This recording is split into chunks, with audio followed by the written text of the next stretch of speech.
But our expectation is that I can ask it anything and it's going to give me an answer. And it's going to give me an authoritative answer that I can feel like I can trust. And I think that's a really scary expectation to have set. There was OpenAI had an announcement a week or two ago where they said that every week they're seeing it was like over 1 million conversations where the user demonstrated suicidal intent. That just gives you a sense of where we're headed, or the health of information people have, avoiding echo chambers, avoiding misinformation. That's so important to building a healthy society, and AI can go either way on this one.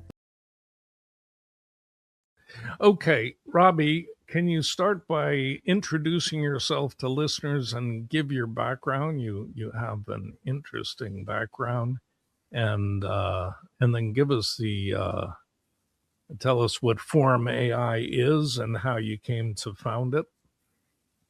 Yeah, for sure. So my background is in software engineering and product management. I've spent most of my career at the intersection of AI and trust and safety.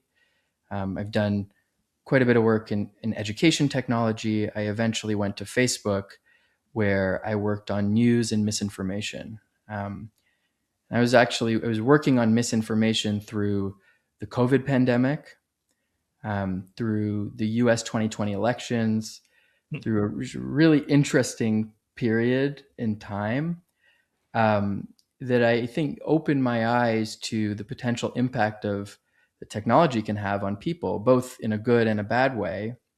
And maybe more importantly, our ability to shape what those outcomes are.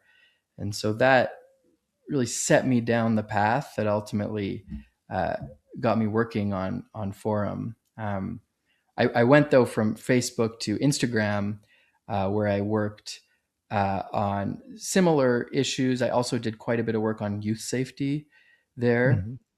And then most recently was in Meta's AI lab, focused on trust and safety more broadly.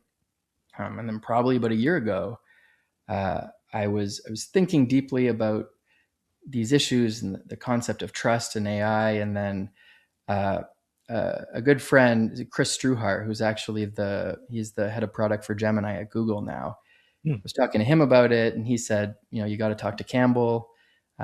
So we connected and co-founded Forum AI together. Yeah.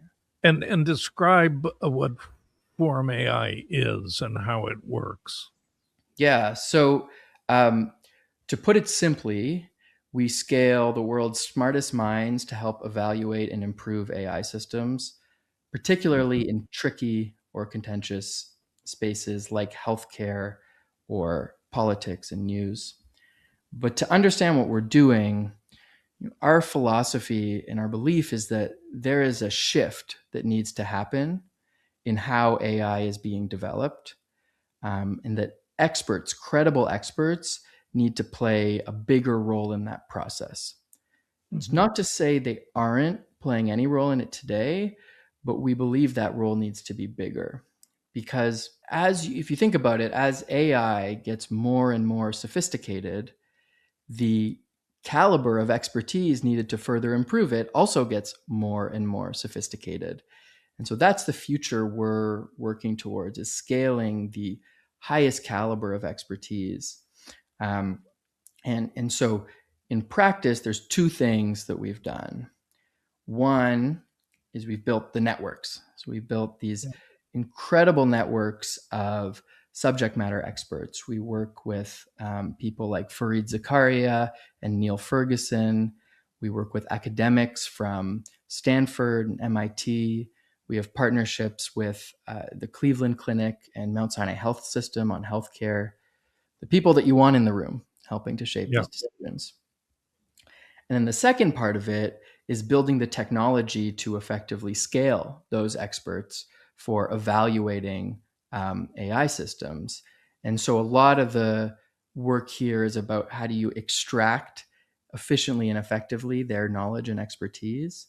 And then at the end of the day, what we're building are judges. So these are AI systems that we've built, which capture the judgment of these experts for factors like identifying political bias or measuring clinical safety, that we can then go use to help evaluate and shape the broader AI systems. One thing maybe I just add, and it's still early days, but what we started to see is when you involve real experts in the process of building AI, the results can be profound. And I think, often back to Craig, have you seen the Dario Amade's essay, Machines of Loving Grace? No, no, but I'm aware of it. Yeah. So he paints, I mean, it's this great essay where he paints this almost surreal picture of what the future could look like if we realize AI's potential, economic equality, healthcare, governance, etc. And we can give examples, but as we work with experts, as we evaluate these models, identify the gaps, and then improve them, you're starting to see glimpses of that, which I think is really exciting. And can you talk about what the process is of extracting the thought process of an expert, generalizing it, and then applying it to other or having the judge, the AI judge, absorb that? I mean, what's the mechanism and that process? Yeah. So I mean, you hit the nail. I mean, that's the trickiest part of what we're doing, and arguably the most important part is how do you effectively and accurately capture their expertise. And so there are several tactics that we use, and I can talk through a couple of them.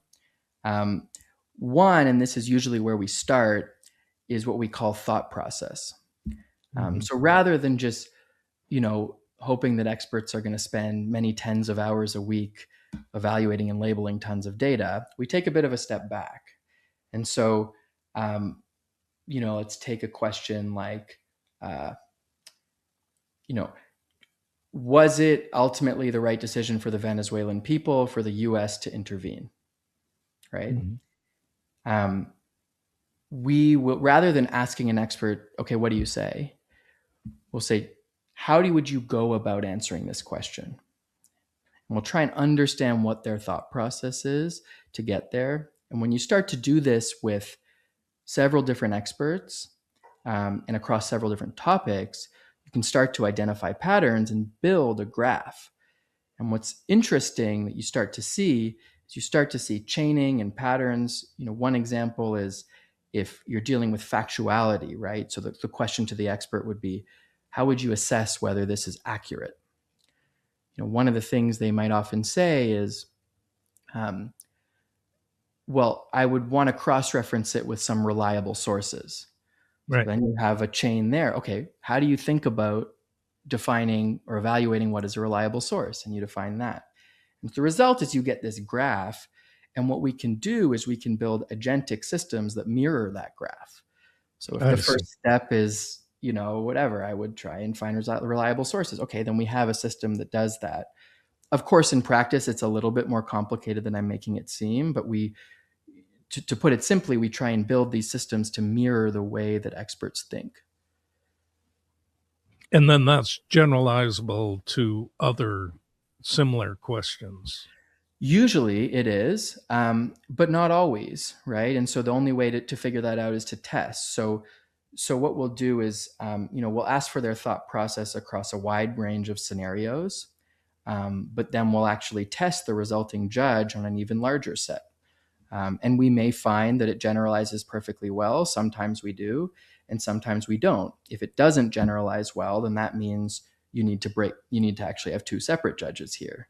And we haven't really, it's sort of a little bit of trial and error there right now.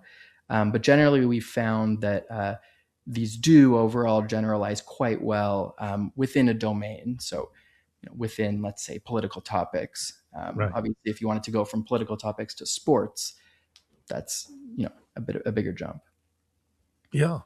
And I mean, right now, LLMs, and as we spoke earlier, there are people that regard AI as truth engines, that believe that you ask an AI model, and whatever it says is the truth. Is But there are gold. all Yeah. of these gray areas, and in fact, what the model is doing is just giving you the highest probability within the distribution in its training data, Yeah. and that can be manipulated or it can be biased depending on what's in the training data or what's out there on the internet. I mean, I think there are people who are actively trying to uh, manipulate training data by filling the internet up uh,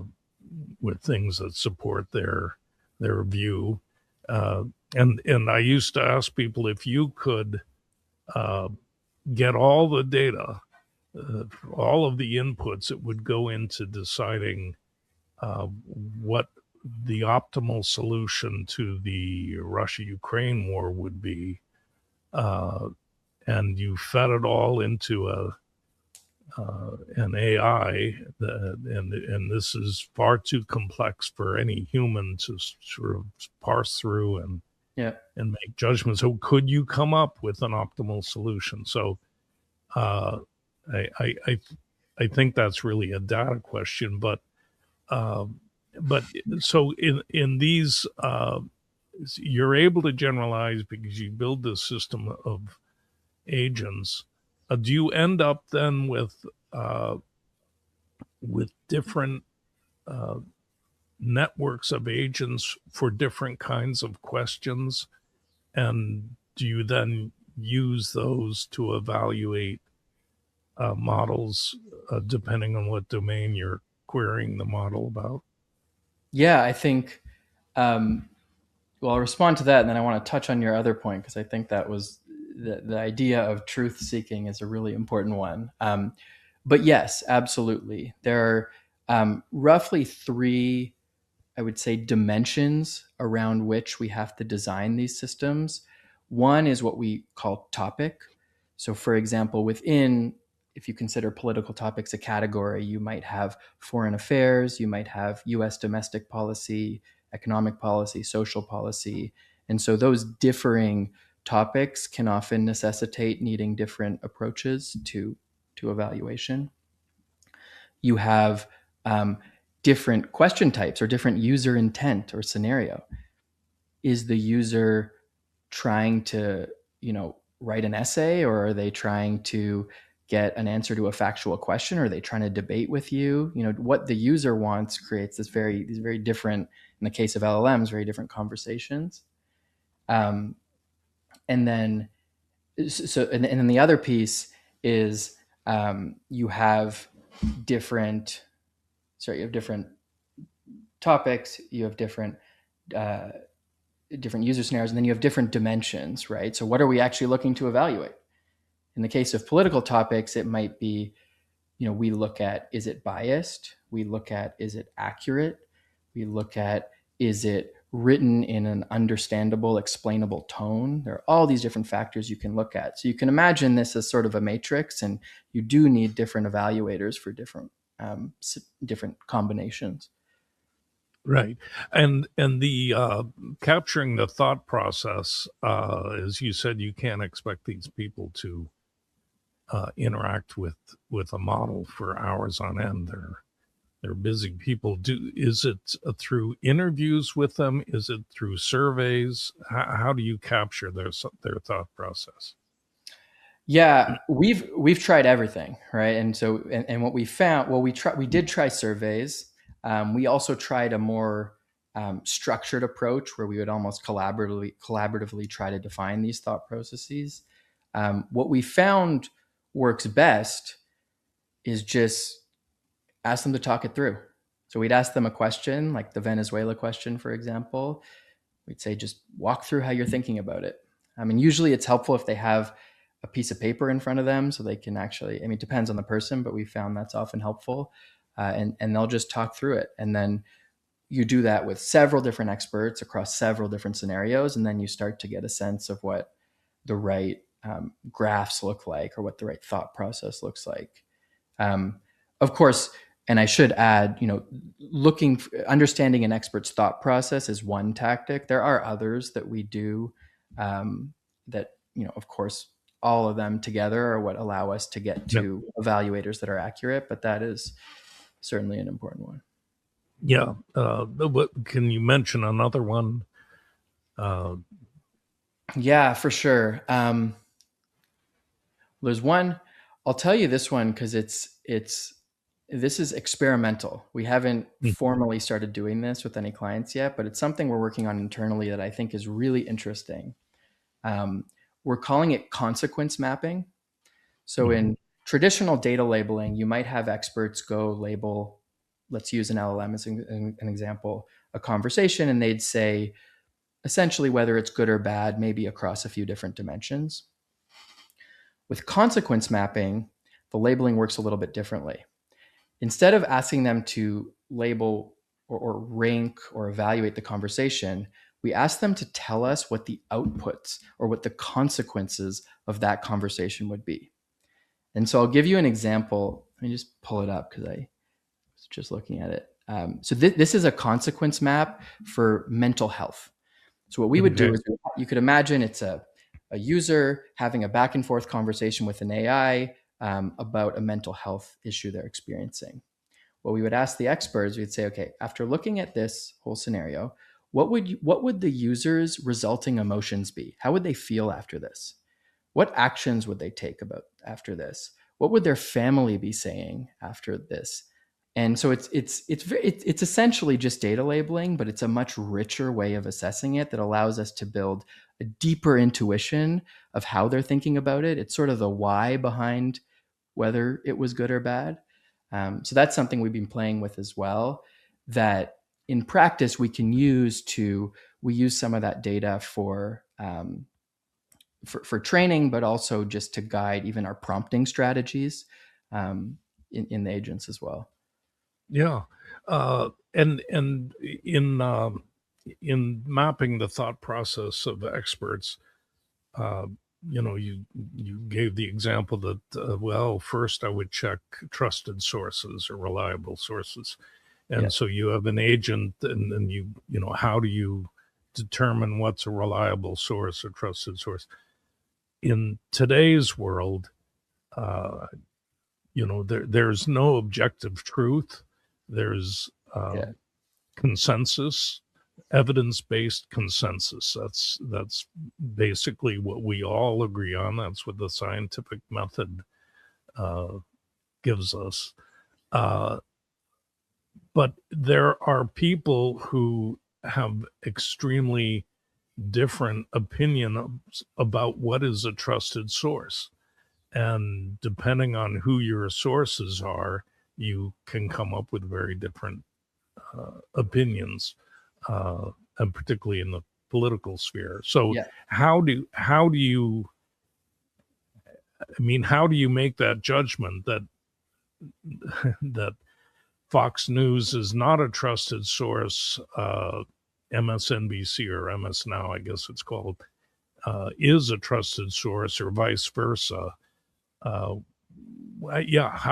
do you, because that's a bias in itself, giving the model a direction on what's considered a trusted source. Totally. Yeah. And I remember you brought up this idea of truth before. So what you're hitting on is, I think, one of the most fundamental challenges, I think, with AI more generally, and certainly that we're focused on, which is this idea that in subjective domains, there is no ground truth. Right. There is a ground truth to how many R's there are in strawberry, right? To use that example. But of course, when there's not a ground truth, what are you aligning to, right? And our position is that the best way to do that is to rely on credible experts. And so what we've done, and this is fundamentally our thesis, is we've built this network of experts who, number one, follow strict criteria in that we require the network to be balanced, to be representative, and to have a certain caliber of expertise and experience. But number two it's entirely transparent, meaning we show our network on our website. We welcome feedback on our network.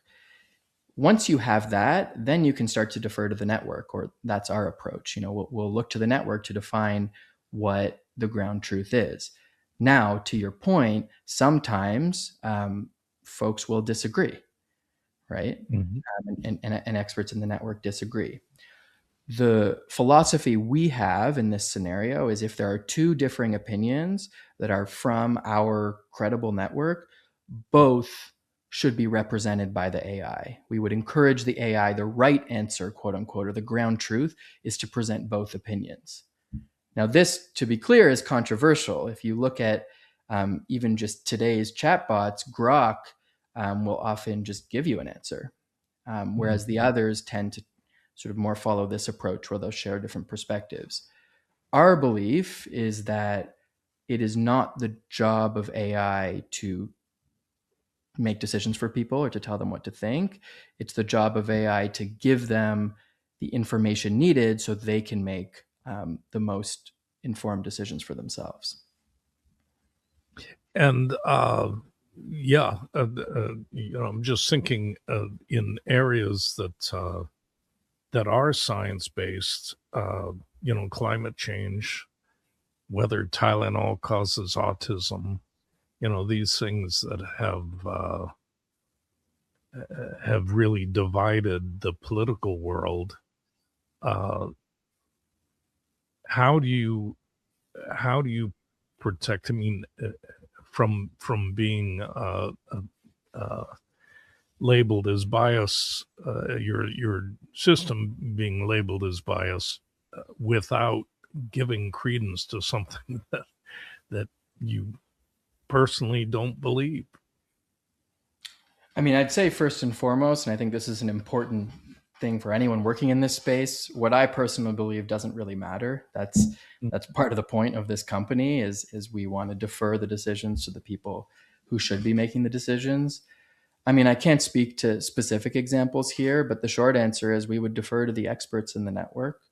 And we will always be entirely transparent about who those are. And so in that way, I think there's no perfect way to approach this, but I think it's much better than the alternatives, right? Which is, I mean, there's a few, like one is you essentially just rely on internal engineering and product teams or business executives at these companies to make those decisions. The other is you rely on sort of massive scaled teams of labelers to collectively make those decisions. And our position is the right answer is to find a transparent and credible group of experts and put it on them. Yeah, or put it on their process. Totally. Yeah. I mean, what I should add, because this is important, is the thought process is one part of how we develop these judges. One of the other things we do that has proven very interesting, but also very effective, is separately, so separate from understanding their process, press them directly on edge cases. So the most extreme topics, the most extreme questions, ask them about that. So we have a log of those decisions explicitly as well. And especially when there are disagreements among experts, it's important we get a lot of data there that we can use. So you can imagine if you go back to our system that mirrors this expert thought process, there are certain points where it may need to reference very explicit guidance from experts if it's talking about, for example, one of the contentious examples that you gave a moment ago. Yeah. And then the output is used to fine tune the models or to rebalance the training data, or even excise some of the stuff from the training data. How is the output, the report that this judge generates, used? So the report we give to companies gives you a very clear and specific picture of the issue. So it may say, these sorts of questions you are responding to poorly because you're often not representing this perspective, for example. We ultimately then lean on the research teams at these labs to figure out the best way to address it. And that could be it could be fine tuning, it could be RL, it could be playing around with the training data. Sometimes it's playing around with the system prompt as well, and that's ultimately where we lean on them. What I will say, and this is an area we're just starting to get to, is taking the evaluators that we build and making them available for reinforcement learning. And so Right. that's where those can have a more direct effect on, or a direct impact on, training the models as well. But short answer is the evaluation highlights the critical issues and opportunities so that the teams can then know what they need to hill climb against.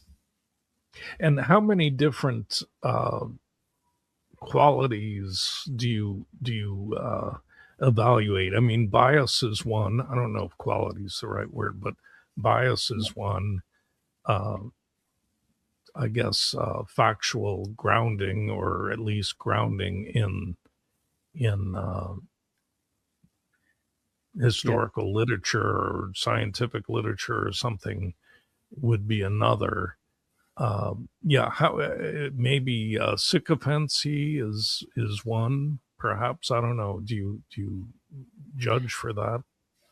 Yeah, so within political topics, there's four dimensions that we look at. I think you got most of them. There's bias, although I will caution that bias actually breaks down into several different things, which I can talk about, but bias is one of them. There's factuality or accuracy. There is source selection. So for these AI systems will often, especially when you're talking about news, refer to outside sources like news. And so, are you looking at credible sources, a balanced set of sources? Are you using the sources accurately? Are you doing attribution properly? So that's that bucket. And then we also look at what we call tone and language. Um, and this is even just from my previous work at Facebook and Instagram. Um, you can say the exact same thing in two different ways, and it can have very different outcomes depending on whether you're Yeah, using charged language or not. And so that's another thing we look at in politics as well. yeah. What do you call that? We call that tone and language. Tone and language. Yeah. Yeah, and it's just this measure of, um, you know, this is a common issue is a user may come into a conversation, if we're talking about LLMs, with a strong bias. They may ask a question in a very angry way. Um, Mm. and that's fine, and you can respond to it completely. But sometimes the risk is it tends, I mean, even because of the sycophancy and some of the stuff behind that, it will mirror their language, and that can be really dangerous, right? To the Yeah. point before, because it's the exact same thing, but saying it with some swear words or with hyperbole can mean a totally different thing to them. Yeah. And how large is the expert network? Uh, and yeah. Yeah, we have four tiers of experts, or I should say, like four groups of experts. So we have, and some of them are larger teams of more scaled labelers, probably a little bit more similar to what you might see at a Surge or a Scale AI, and then other groups are, we have a group with Fareed Zakaria and Neil Ferguson and that sort of people. So depending on the group, then the sizes are different. But what I would say is our approach is very much quality over quantity. Hmm. We are trying to find, and Campbell always says this, who are the maybe 100 to 500 smartest people in each domain. Let's bring them on, and then we can figure out on the technical side how to scale them through some of the techniques we were talking about, right? Rather than let's get 10 or 15,000 people and then throw them straight at the work more Yeah. manually. I mean, do they have to be living people? You could turn to, the writings of philosophers or scientists to follow their thought process. Yeah. Have you seen there's a video of Steve Jobs from 1985 where he talks about predicting this future with No, Aristotle. It's I may have, but yeah, You got to check it out. It's unbelievable. This is in 1985, and he yeah, says something like, um, he believes there's going to be a day where when the next Aristotle comes, we'll be able to capture their underlying worldview in a computer and be able to converse with it. And he goes hmm. on to essentially describe kind of what the way these LLMs work today, but in 1985, which is crazy. Um, but anyways, that's more of an aside. Yeah, I Well, think well, actually, before you move on from that, but don't forget your point. Uh, yeah, I know a guy at Boston Consulting, a very senior guy, and he yeah, has this idea that there's all of this effort to with RLHF and fine tuning to nudge LLMs toward uh, certain moral and ethical positions or yeah, personas or uh, and that the world has 5,000 years of religious text that deals with that with moral and ethical questions, and that you could use that to guide an LLM in its thought process, or in its not thought process, but in its it's reasoning or outputs. approach. Yeah, Yeah, reasoning, exactly. Yeah. yeah. I I mean, mean, it's interesting. Like, I mean, because what this is ultimately getting at is the point we were talking about before, which is in subjective domains there is no ground truth. So what is the ground truth? And it's a very interesting case to say. I think the ground truth should be, the entirety of these religious texts and ethical like writing or whatever it may be. I mean, our position at Forum, once again, is we think the best answer is to take the top few hundred smartest people in a given area and look to them to define this. But there's certainly it's a very interesting idea. Yeah. yeah. And but do you go back and use experts through their writing to map their thought process? We just started doing this 2 weeks ago. We hired a researcher who's specifically pretty good at this sort of thing. We're calling it extraction. Um, and so still trying to figure it out. But what we are finding is that when you get access to certain content, you can extract certain themes or judgments that the author has in a way that might be generalizable. For example, for training our judges, I think there's more work we have to do here. There's also a lot of other research in the space that we're looking to, so this isn't something entirely new. But yes, you're definitely right. That's an interesting opportunity. What we haven't thought of, or we haven't actively been working on, which you're alluding to, which is very interesting, is looking at the texts of deceased experts, right? And that could be a really interesting way to approach it. That maybe we'll take a Yeah, look at. yeah. I mean, if you could map Einstein's thought process, may be Yeah, valuable for research systems. for Uh, sure. I mean, I can just say, just from the work we've done with living experts, it's really hard when they're alive and you can actually go back and yeah, forth with them. So I imagine this would be pretty tough, but there's probably something there. Um, yeah, yeah, yeah. How much of this can you surface using an LLM? Because uh, the largest LLMs have Fareed Zakaria's writings in their training data, and presumably they would be able to. I mean, as we said, I mean, they're really looking at probability distributions, but yeah. uh, in the reasoning, maybe they're influenced by reasoning in the training data. I mean, totally. I mean, first of all, I'll just say this is probably getting a little bit. This is a deeper research question. I think what is interesting though, because I've seen this in a number of the clients we've worked with, and we've had these discussions several times. Um, LLMs, of course, do generalize quite a bit from their training data. I mean, that's essentially how they're designed. And that can lead to a ton of unintended consequences. Sometimes they can be good, like what you're implying, but how do you know that it's going to generalize the content from Fareed versus maybe something erroneous it picked up from a Reddit post that it was trained on? Right. And I think that gets into the complexity of thinking through the composition of your training data and how you ultimately go about like post training and fine tuning your models.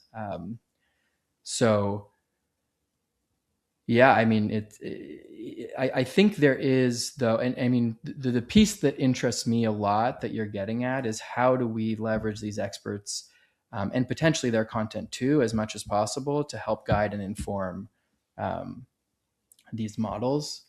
My sense is it's probably going to be more post training, more about evaluating, having them set the gold standard and then hill climbing towards that than pre training. But who knows? Yeah. And so you've got this this large network, but focused on quality, not quantity. You haven't mentioned the quantity, but I'm guessing that's proprietary information. How do you see this affecting the future of AI? I mean, presuming that your methodology becomes widely adopted. I mean, the thing I would just go back to here, and if we have a broader objective, is trust.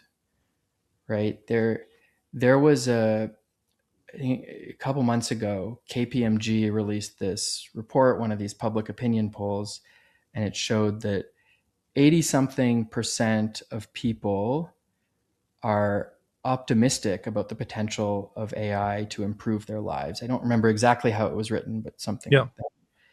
Yet only 40 something percent trusted it. And that is I think that says a lot, right? It's because if no one was interested in it and no one trusted it, then who cares? But the Yeah. fact that there is an interest and a demand for it, but the trust is low, suggests that delta there is going back to Dario's essay where he talks about this amazing, potential future. Trust is a blocker, right? There's actually one other thing that folks should read is that Forbes had a piece a few months ago, and it says, uh, the article is titled "Consumer Trust is the Next Battleground for AI." Mm-hmm. I think it's for that reason exactly. And so, going back to your question, I think what we're going to be able to do is to build models that people can trust, because number one, people trust people, and you want to see that there are trusted people behind them. But number two, and most importantly, the outputs speak for themselves, right? People have a good sense for what feels like a good experience and what feels like a useful, helpful, reliable, trustworthy, honest experience. And that's what, bringing experts into the mix creates in terms of a product. So that's maybe overly grandiose, but at a high level, Yeah. that's how I think about it. Yeah. Although the trust issue isn't that tied more specifically to hallucinations uh, that Yeah. people. So the way I would think about trust is there's three things here that have come up if we think about trust in AI. One is verifiable situation. So when there is a Mm, right answer. So when there is a obviously right answer and it says something wrong, if you ask it how many R's there are in strawberry and it only says 2, it's wrong. And that yeah. is certainly a major blocker to trust. I think that's probably a little bit easier to fix because there is a ground truth and it's just about we got to figure out how to get there. But that's where a lot of hallucination falls in. And absolutely, you're right. That's a part of it. The next part of it is unverifiable scenarios. What about when there isn't a right answer? And this is like we were Right. talking about before, when there isn't a ground truth.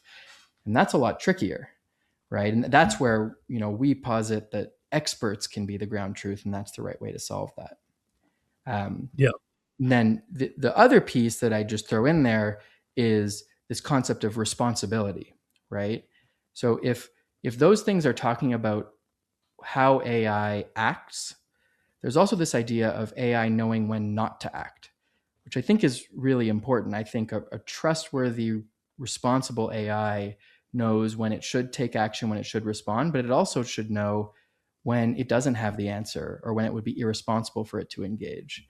So it's a long way of saying I think hallucinations are certainly one part of it, but there is a bigger picture. And experts can probably play a bigger role on the latter two pieces.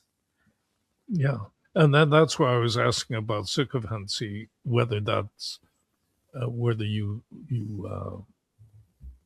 score for that, because I was telling you when we spoke before, I had a conversation with a podcaster who's a smart guy shortly after GPT-3 came out. And he was arguing that this is a truth machine. And we got into this argument because there's a guy out in Arizona that does these experiments that have not been repeated and are very controversial about essentially people showing physiological reactions before the stimulus, which he argues proves that there's a separation between mind body and that there is this non-physical realm that Okay. yeah. So, and it's one guy and but this guy, when he would ask the LLM, I think it was ChatGPT-3, it would say, yes, this proves that there is a separation between mind and body. And it drove me crazy because I was saying the LLM doesn't know. It's just giving you a probability distribution or an answer out of the distribution, and you bias it depending on how you ask the question. Because if I ask the question, I get no, this doesn't prove anything, so that is a sycophancy problem. Yeah. So do you guys address that? The example you gave feels almost like a borderline hallucination, right? Where it's essentially saying that it's confident in something that it's not.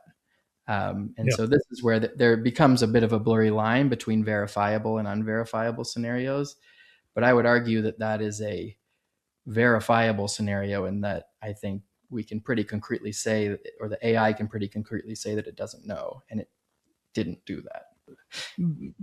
I mean, how do you train or judge an AI's answer on that question? Because it depends on whether you're looking at data, what data you're looking at, essentially. Yeah, for sure. I mean, a part of the puzzle that we haven't talked about that's particularly relevant here, because this is in the news, is the retrieval sources, the news it's looking at, right? These models are only trained and updated every few months. And so a lot of the information they're getting is from the news sources that or the social media sources or whatever that they have access to reference.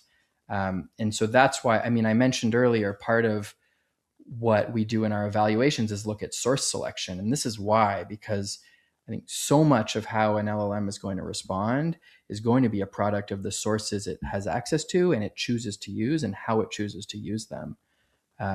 So that is a very high leverage way to improve how these models are responding about some of these more newsworthy topics. If the model looks at the law, looks at the volume of illegal immigrants in the United States, I could imagine an LLM saying, well, yes, this agency is charged with enforcing this law. Yeah. And there are reasons why that law exists, without considering the human or moral aspects to the question. So, yeah, I mean, That you example is so interesting, right? Because like you see what you just did, like that's your thought process, right? Your thought process is that you do go through and you consider the moral or the human implications of it, and so that's that. I mean, for what it's worth, I agree. But yeah, it's all about how do we go about answering these questions as opposed to the answer itself. yeah. Well, let's move on a little bit. Sure. What does it mean for AI to have good judgment in your view? Yeah. I mean, this goes back to uh, the conversation we were having before, right? Which is um, the verifiable and the unverifiable scenarios, right? Verifiable scenarios, I don't think that is an important part of the piece of the puzzle for trust. So when there is a right answer, it gives you the right answer and it doesn't hallucinate. I think how it handles the unverifiable scenarios, how it behaves when there aren't rules, when there isn't a clear ground truth, that is what judgment is, right? And that's, of course, really tricky. What is good judgment? That's then the broader question. And of course, our approach is, well, let's look to the experts to define that. Yeah. Uh, and what do you see as the most critical issues facing the AI industry today? Is it this trust issue, or yeah, I mean, so yeah, I'll give you a couple specific examples, and then I can tell you my biggest broader concern. But just from our experience, mental health is a really big yeah, one. There was OpenAI had an announcement a week or two ago where they said that every week they're seeing it was like over 1 million conversations where the user demonstrated suicidal intent. That just gives you a sense of where we're headed, or I suppose where we are with this, right? Um, and so I think figuring that out is really tricky. We've done quite a bit of work in mental health, and the term I would go back to here is clinical nuance. And I think the models don't quite have that now. It's really important in being able to, I'm certainly not an expert here, but work with patients and support patients in a way that's not going to harm them. Classic example here is, do you remember the Tessa chatbot from 2 years yeah, ago? yeah, So that was, I mean, this was from the National Eating Disorders Association.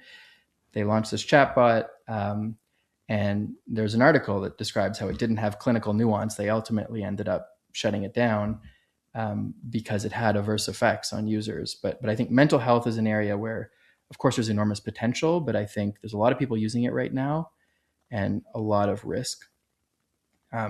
Another area is politics. And I don't even think we have to go into that too much more because, I mean, it's all the stuff we've been discussing, right? yeah, So much of this is subjective.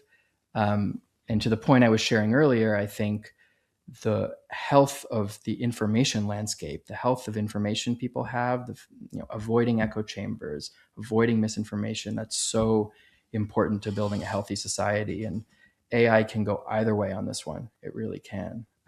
And so I think that's another specific area that we've seen directly. The broader thing I would say to you, and this, like Craig, relates to something we were talking about before we jumped on this call, but we've set I think, a pretty scary expectation around AI that, mm, and I think this started with ChatGPT. It relates to what your friend said about this is the truth model. But our expectation is that I can ask it anything and it's going to give me an answer. And it's going to give me an authoritative answer that I can feel like I can trust. And I think that's a really scary expectation to have set.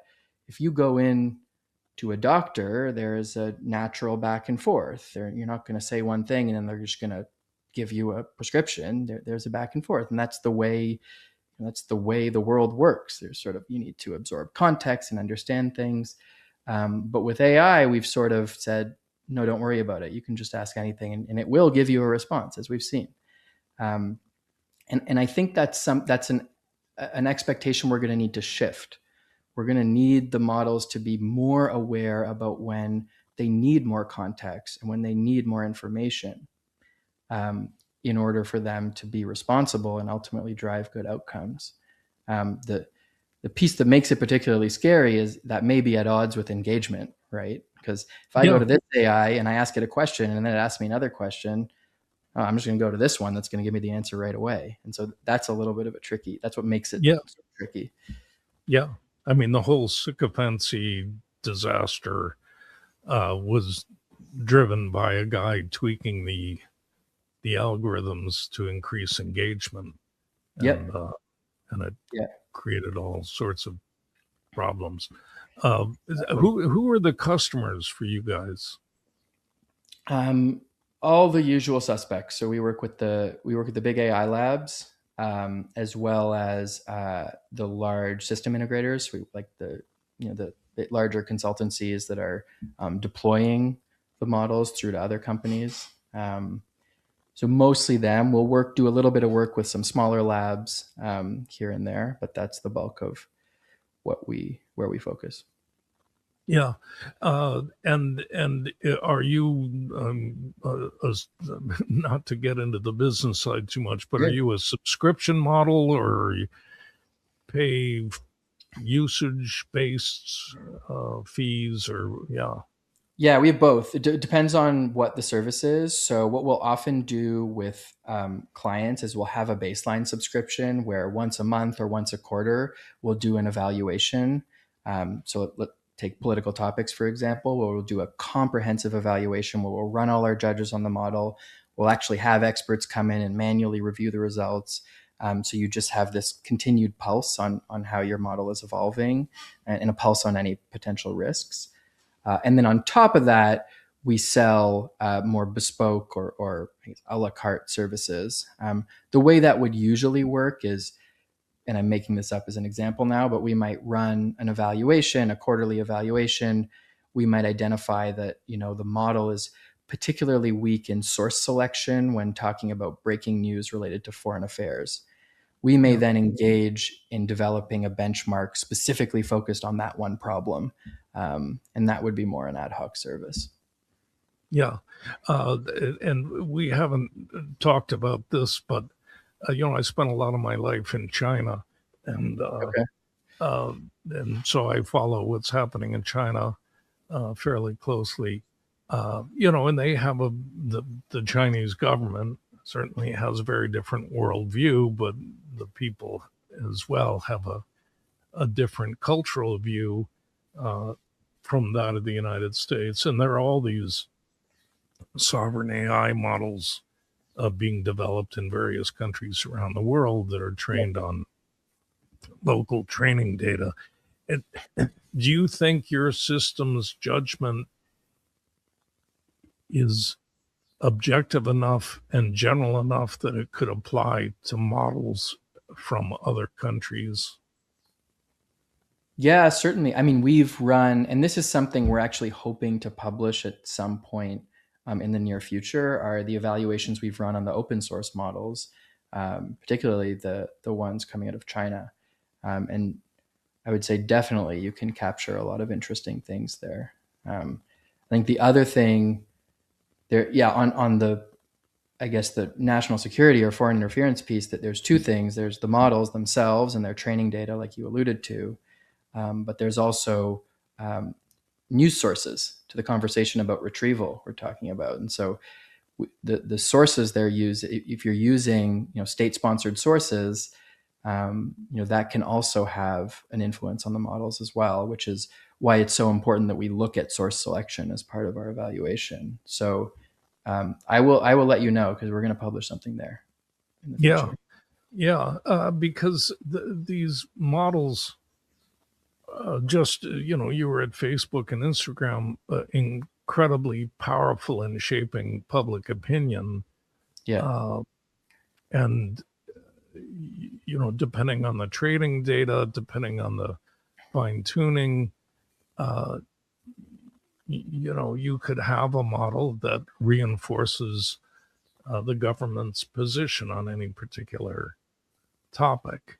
And, a lot of people worry given the closeness between the big tech leaders and the current administration that that there may be some impact on how the models respond to certain questions. Is Do you worry about that?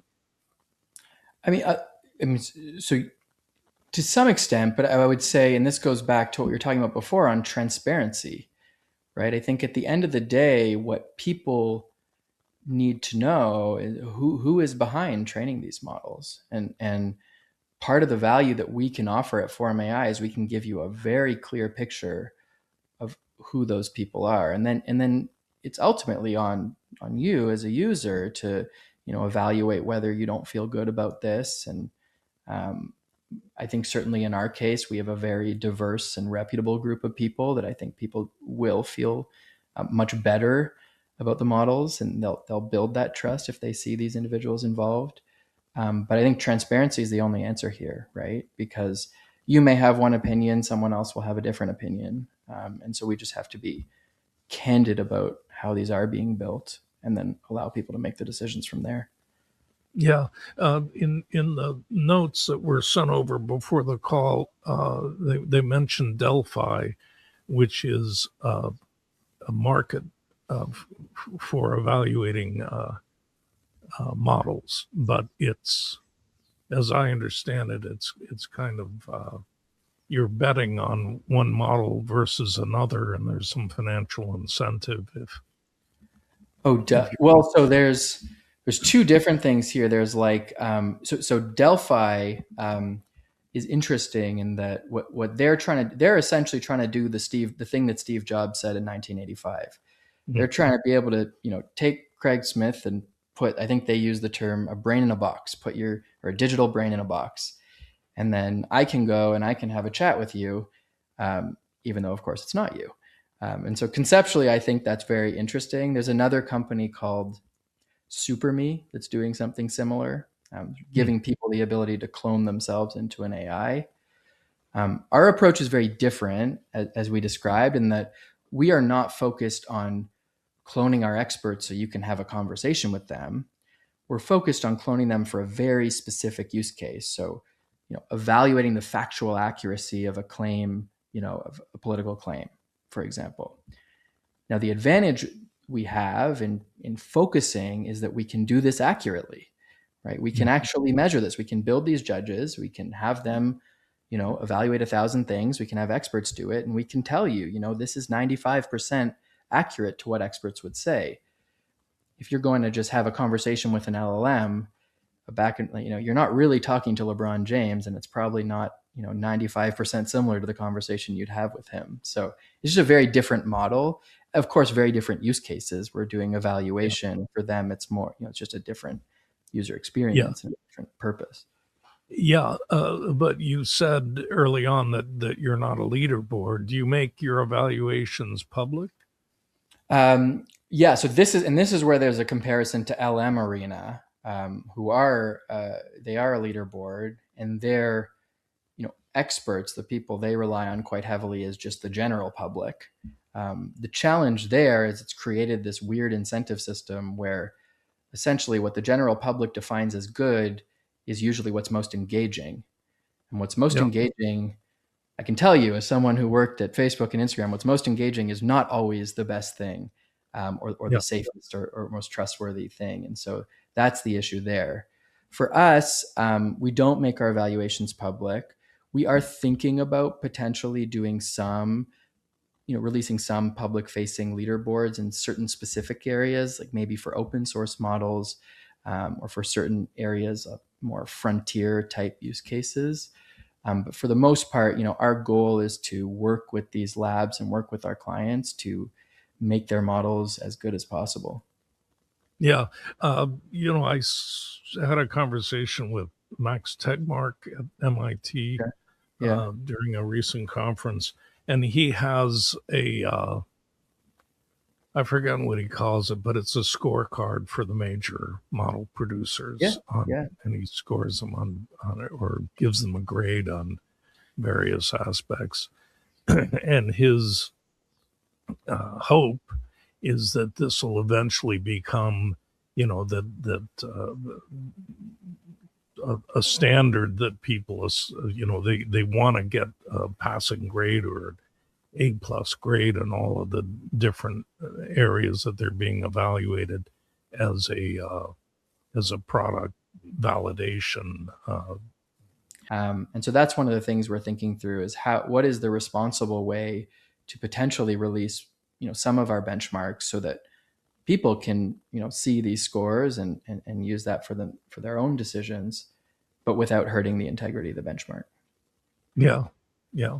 And I would imagine there's also a little bit of a conflict of interest if companies are paying you and then you give them a crummy score publicly. Yeah, the thing I found, because of course that is a real tension, but remember with us, it's not me and Campbell giving anyone a crummy score. Yeah, yeah, It's ultimately it's our experts, right? And that's a very defensible way to have a lot of these conversations, and I think a way that everyone understands.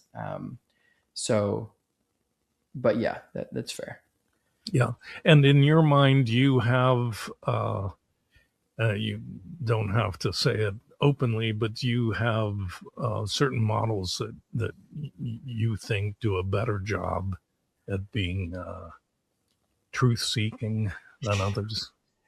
Um, yeah, it's interesting you use the word truth seeking. This is the government just in December released some guidance on the way they look at neutrality, and they say truth seeking and ideological neutrality. So we're spending a lot of time thinking about those factors. No, I don't.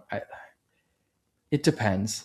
There's not, no model is better or worse. It's that's one thing I have learned. Maybe this is the best answer to your question. I think one thing I've learned, having now run so many evaluations across so many different systems, is it's often more nuanced than people think.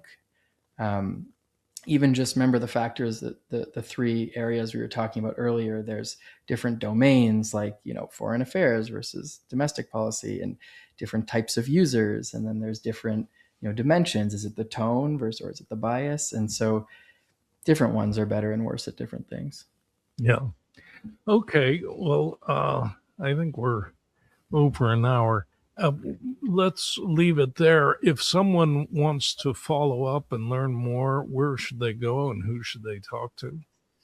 Yeah, feel free to. So first of all, definitely can reach out to me. So you can find me on LinkedIn at Robbie Goldfarb, or on X under the same name.